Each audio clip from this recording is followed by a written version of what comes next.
Hello everyone and welcome to an absolutely incredible game from not the finals but from the battle for third place between Nijat, Abasov and Fabiano Caruana. Something extraordinary happened, something you don't usually expect to see in classical chess. Here we have basically a transition from opening to blunder to brilliancy, but very quickly. The whole game is like 25 moves and it's not something that you would expect from such a top-tier game where so much is at stake. Okay, not so much because no one is really fighting for a spot in the candidates anymore. Magnus said that he will not play in the candidates, so everyone is now in the candidates from who fought his way through to the semifinals of the FIDE World Cup. They are in the candidates. So both Nijat, Fabiano, and Pragnananda are already in the candidates tournament. No worries there, but still not something you would expect out of classical chess. So let's see what happened here. D4, knight to f6, we have knight to f3 and d5. My hand automatically goes for e4.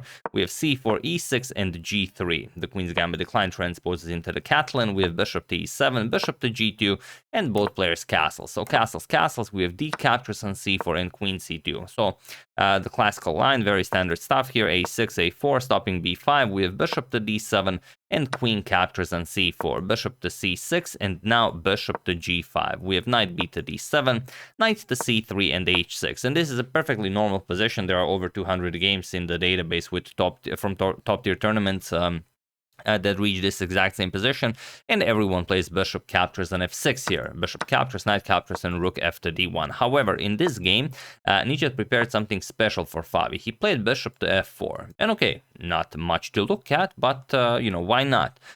Bishop to d6. Fabi says, all right, we will now trade. Otherwise, I'm just going to capture and mess up your pawn structure. And Nijat ignores this. He doesn't capture or go knight to e5 or even just rook f to d1, maybe to, try and get something. He just allows this, and he plays queen to d3. The idea is that, okay, now he wants to control the e4 square, and he wants to play e4 and control the entire center here. And Fabi says, all right, I accept your challenge. And of course, it is now as of move 12 that we have a completely new game, and says bishop captures on f4. We have g captures, and now pawn to a5, even stops pawn to b4.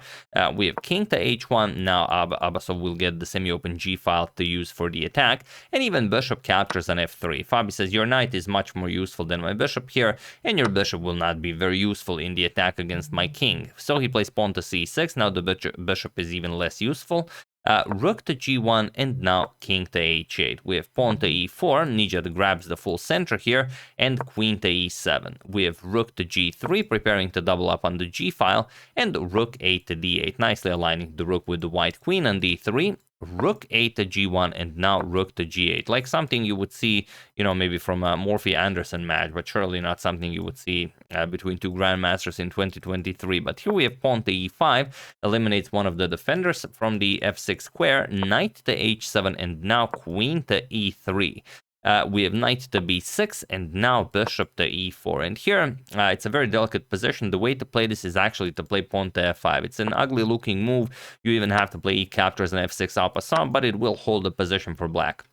And knight captures, now even bishop to f5, where you cannot capture as the queen on e7 would hang. Rook d to e8, and now you would chase away the rook and play pawn to f5. White is still trying to attack, but it's much easier to play this. You could just go knight b to d5, attack the knight and the queen, trade off a pair of knights, then the other knight comes to d5. And it's a very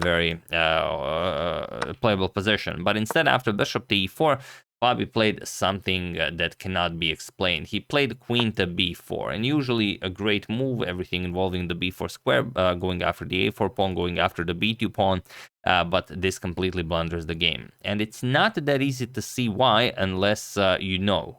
And Fabi did not know, obviously. Nijat knew, as he played bishop captures on h7. And again, what is this? King captures on h7, and now knight to e4. And here, once the knight landed on e4, Fabi realized what was going on. He was just getting completely demolished. There's no way to avoid all the checkmates that are lurking in the position. Just to give you an example, let's say you go after the d4 pawn, and why not? You are attacking it twice with the rook and the queen. If queen captures on d4, then look at this, knight g5 check. H captures, rook h3 check, only move king to g6, and rook to g5 will be checkmate. The pawn is controlling f6, so you can't go there. I mean, absolutely beautiful. And if king to h8, then an even nicer move, knight captures on f7 with check, king h7, and queen to f3. With really no defense from black. Queen h5 to g6 will be checkmate, and you can just, suffer along the way until this happens.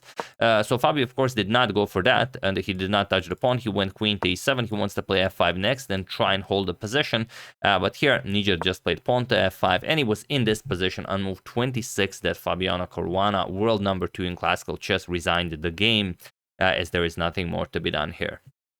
Just to give you a quick example of what happens if you actually capture the pawn, knight f6 check. And you might think, all right, what happens next? G captures on h6, on f6, queen captures on h6 check. And we can even do this one in slow motion. There we go.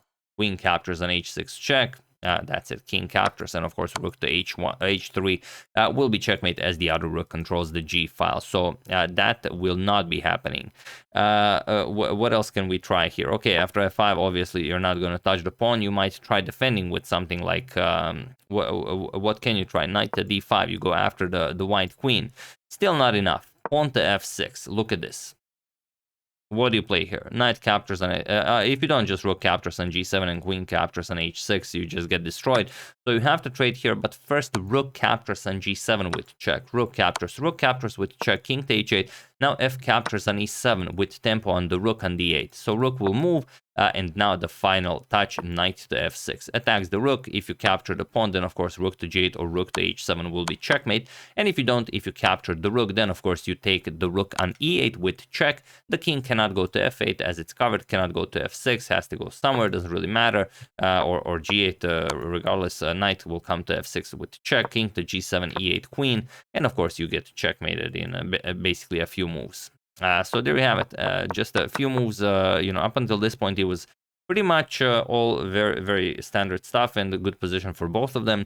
But after queen to b4, it merely took 3 moves and Fabi resigned. Captures 94, and after queen went to e7, pawn to f5. And yeah, it was in this position on move 26 that Fabiano Caruana resigned the game, as there is nothing more to be done here. Absolutely mind-blowing. I have no words, but other than big congratulations to Nijat, a true hero of Azerbaijan, as I'm pretty sure once this knight landed on e4 and the pawn went to f5, Fabio resigned, that everybody was celebrating, and that it's going to be a great day. They might even turn it into a national holiday. Who knows? So yeah, that's the game. Hope you guys enjoyed it. The fight between Magnus and Pragnananda is still raging on, so we'll see what happens in that one. But as soon as it's finished, I will do my best to analyze it properly, so for your enjoyment. So yeah, once again, really hope you enjoyed it. I would like to wish a very happy birthday to Bram, and I would like to thank Wives and Lovers, Robert Bloom, GurdneyChessFestival.org.gg, and Phil Malthus for a contribution to my channel. Thank you a lot. I really appreciate it. As usual, you can check 2 of my previous videos here. Thank you all for watching, and I will see you soon, continuing the coverage of the finals between Magnus and Prague until it finishes. So thank you all. I will see you soon, and have an excellent rest of your day.